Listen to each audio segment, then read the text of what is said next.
Friends, welcome to quick revision point. My name is Raksha Srivastava.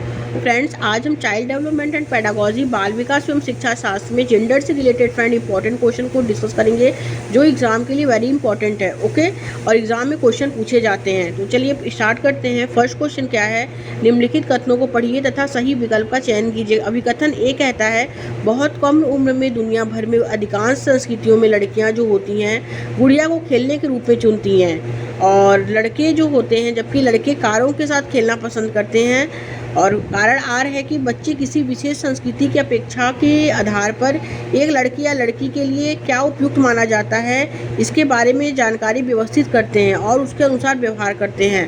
तो जो इसमें जो है कि बहुत कम उम्र में दुनिया भर में अधिकांश संस्कृतियों में लड़कियां जो होती हैं वो गुड़िया को खिलौने के रूप में चुनती हैं, जबकि लड़के कारों के साथ खेलना पसंद करते हैं। ये बिल्कुल करेक्ट है। ओके, और कारण आर क्या है? और कारण आर है कि बच्चे किसी विशेष संस्कृति की अपेक्षा के आधार पर एक लड़की या लड़की के लिए क्या उपयुक्त माना जाता है इसके बारे में जानकारी व्यवस्थित करते हैं और उसके अनुसार क्या करते हैं, व्यवहार करते हैं। तो ये भी करेक्ट है। तो ए और आर क्या है फ्रेंड? इसमें दोनों राइट है और आर जो है वो ए का सही व्याख्या करता है। ओके, आर क्या करता है? ए का सही व्याख्या करता है। तो करेक्ट आंसर जो होगा वो हो जाएगा इसमें सेकंड आंसर जो होगा राइट होगा, क्योंकि बच्चों को जो चाइल्डहुड से ही यह सिखाया जाता है या दिखाया जाता है, बच्चों को बाल्यावस्था या चाइल्डहुड से यह सिखाया या दिखाया जाता है कि उनके लिए क्या उपयुक्त है, लड़कियों के लिए क्या सही है और लड़कों के लिए क्या सही है। तो बच्चे उसी के अनुरूप क्या करते हैं, आगे चल के भी व्यवहार करते हैं। ओके, तो करेक्ट आंसर जो होगा फ्रेंड वो सेकंड हो जाएगा। नेक्स्ट क्वेश्चन देखेंगे। नेक्स्ट क्वेश्चन क्या है? सहशिक्षा में लड़कों के लिए एक शिक्षक की टिप्पणी, मजबूत बनो और लड़कियों की तरह नम्र व्यवहार मत करो, किसको बढ़ाना देगा? तो सह शिक्षा में लड़कों के लिए जो है एक शिक्षक की टिप्पणी कि मजबूत बनो और लड़कियों की तरह नम्र व्यवहार मत करो, ये किसको बढ़ावा देगा? तो फर्स्ट है जेंडर समता, सेकंड है जेंडर रूढ़िवादिता, थर्ड है जेंडर भूमिका में लचीलापन एंड फोर्थ है जेंडर समानता। करेक्ट आंसर जो होगा वो सेकंड हो जाएगा, जेंडर रूढ़िवादिता। जेंडर रूढ़िवादिता क्या है? यह बात कि यह कार्य लड़कों की तरह मत करो या लड़कियों की तरह मत करो, सीधे सीधे ये किसको बढ़ावा देता है? तो ये जेंडर रूढ़िवादिता को क्या करता है, बढ़ावा देता है। ओके, तो करेक्ट आंसर जो होगा फ्रेंड इसमें क्या होगा, सेकंड होगा। नेक्स्ट क्वेश्चन देखेंगे। नेक्स्ट क्वेश्चन क्या है? शिक्षकों को जेंडर तटस्थ भाषा का प्रयोग करना चाहिए और चर्चा करनी चाहिए कि जेंडर एक सामाजिक संरचना है जिससे फिल इन द ब्लैंक्स को बढ़ावा मिले। किसको बढ़ावा मिले? फर्स्ट है जेंडर रूढ़िवादिता, सेकंड जेंडर भेदभाव, थर्ड है जेंडर अनुरूपता एंड फोर्थ है जेंडर समता। तो शिक्षकों को जेंडर तटस्थ भाषा का प्रयोग करना चाहिए और चर्चा करनी चाहिए कि जेंडर एक सामाजिक संरचना है जिससे जेंडर समता को क्या मिले, बढ़ावा मिले। ओके, क्योंकि शिक्षकों को ऐसी भाषा का प्रयोग करना चाहिए जिसमें किसी जेंडर के लिए कुछ विशेष कथन, स्पेशल स्टेटमेंट ना हो, उनको समान लेकर चलना चाहिए। ओके, तो करेक्ट आंसर इसमें 4 हो जाएगा, जेंडर समता। नेक्स्ट क्वेश्चन देखेंगे। नेक्स्ट क्वेश्चन क्या है? यह संभावित है कि एक बच्ची जो अपने माता पिता को गैर अनुरूपवादी जेंडर व्यवहार करते हुए देखती है। यह संभावित है कि एक बच्ची जो अपने माता पिता को गैर अनुरूपवादी जेंडर व्यवहार करते हुए देखती है। फर्स्ट है जेंडर रूढ़िवादिता का पालन करेगी, सेकंड है पारंपरिक जेंडर भूमिकाओं पर सवाल उठाएगी, थर्ड है जेंडर निरंतरता का पालन करेगी एंड फोर्थ क्या है, जेंडर पूर्वाग्रह से ग्रसित होगी। तो यह संभावित है कि एक बच्ची जो है अपने माता पिता को गैर अनुरूपवादी जेंडर व्यवहार करते हुए देखती है तो वो पारंपरिक जेंडर भूमिकाओं पर क्या करेगी, सवाल उठाएगी। ओके, तो क्यों सवाल उठाएगी? क्योंकि गैर अनुरूपवादी जेंडर व्यवहार का अर्थ है कि वह बच्ची अपने माता पिता को किचन का कार्य और क्योंकि वह बच्ची जो है वो अपने पिता को किचन का कार्य और माता को बाहर जाने का कार्य करते हुए देखती है, तो यह व्यवहार पारंपरिक जेंडर भूमिकाओं से अलग है। इसलिए यह बच्ची पारंपरिक जेंडर भूमिकाओं पर सवाल उठाएगी जिसके अंतर्गत लड़कियां किचन का कार्य करती हैं और लड़के बाहर का कार्य करते हैं। ओके, तो राइट आंसर जो होगा इसमें सेकंड हो जाएगा फ्रेंड्स। आगे देखेंगे। नेक्स्ट क्वेश्चन क्या है? शिक्षिकाओं को यह मानना चाहिए कि उनके जेंडर से अनपेक्ष सभी बच्चों में तार्किक, गणितीय व भाषाई कौशल होते हैं। और तर्क आर है कि जेंडर एक सामाजिक संरचना है। तो शिक्षिकाओं को यह मानना चाहिए कि बच्चे जेंडर से अनपेक्ष सभी बच्चों में तार्किक, गणितीय व भाषाई कौशल होते हैं, बिल्कुल करेक्ट है। और जेंडर क्या है, एक सामाजिक संरचना है, तो ये भी करेक्ट है। तो ए और आर क्या इसमें दोनों सही है, और आर जो है एक ही सही व्याख्या करता है, एक ही सही। ओके, तो राइट आंसर जो हो जाएगा फर्स्ट हो जाएगा कि शिक्षकों को यह मानना चाहिए कि उनके जेंडर से अनपेक्ष सभी बच्चों में तार्किक, गणितीय व भाषाई कौशल होते हैं, क्योंकि जेंडर क्या है, एक सामाजिक संरचना है। ओके, तो दोनों इसमें राइट है, तो राइट आंसर इसमें फर्स्ट हो जाएगा। नेक्स्ट क्वेश्चन देखेंगे, बच्चों में जेंडर रूढ़िवादिता और जेंडर भूमिका अनुरूपता को कम करने के लिए निम्न में से जो युक्ति है, कौन सी प्रभावी युक्ति है? फर्स्ट है जेंडर पृथक बैठने की व्यवस्था करना, सेकंड है जेंडर विशिष्ट भूमिकाओं पर ध्यान देना, थर्ड है जेंडर पृथक खेल समूह बनाना, एंड फोर्थ है जेंडर संबंधित पूर्वाग्रहों पर चर्चा करना।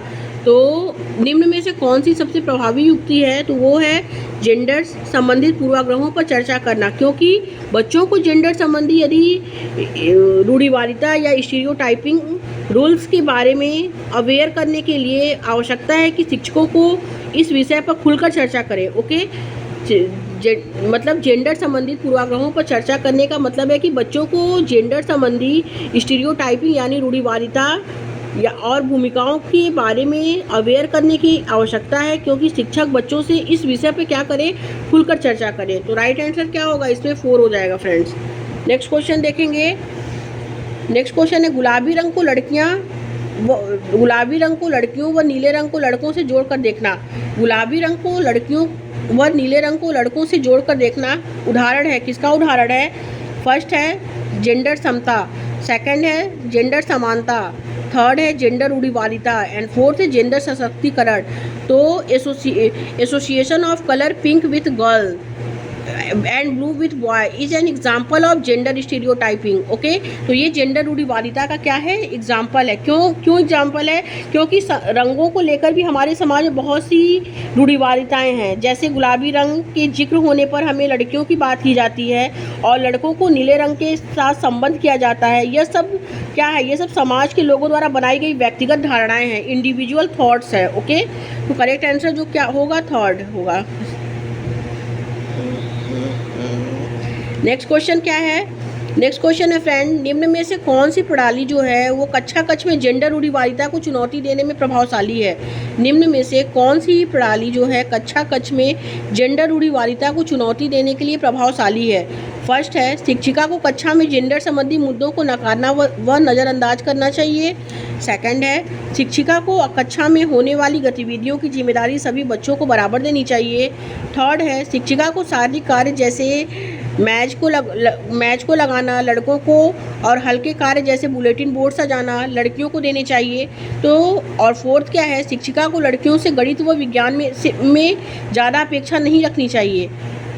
तो इसमें करेक्ट क्या है कि निम्न में से कौन सी प्रणाली जो है कक्षा कक्ष में जेंडर रूढ़िवादिता को चुनौती देने में प्रभावशाली है?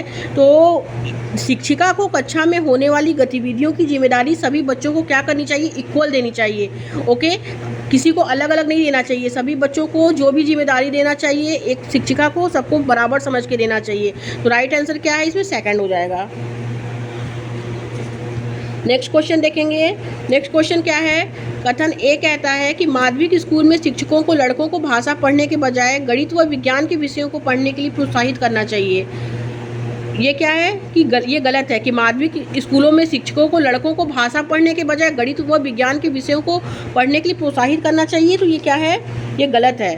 और तर्क आर कहता है कि लड़कों में भाषा को पढ़ने की जन्मजात क्षमता नहीं होती है। तो ये भी गलत है कि लड़कों में जो है भाषा को पढ़ने की जन्मजात क्षमता नहीं होती। तो दोनों गलत है इसमें।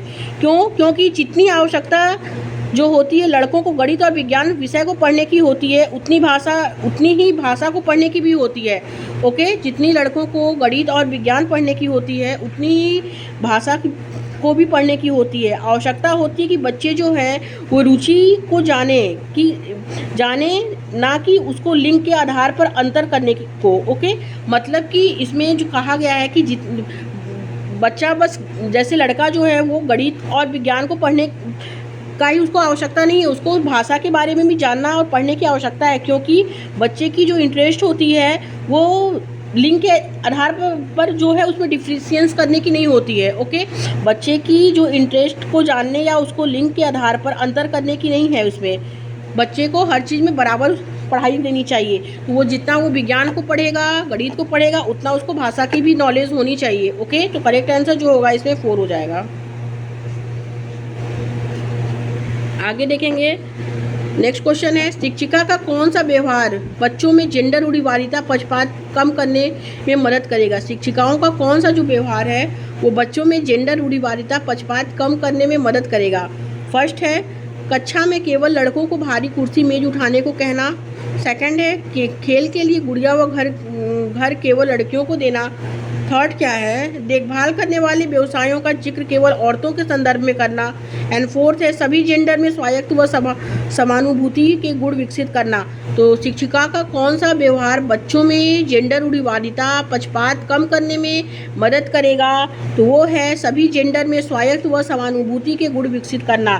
करेक्ट आंसर 4 हो जाएगा। क्यों? क्योंकि लड़के लड़कियां दोनों को इस योग्य बनाया जाए जिससे वे अपने फैसले स्वयं ले सकें और उनमें समानता की भावना को विकसित किया जा सके। ओके, तो राइट आंसर जो होगा फ्रेंड्स इसमें 4 हो जाएगा। Thank you friends.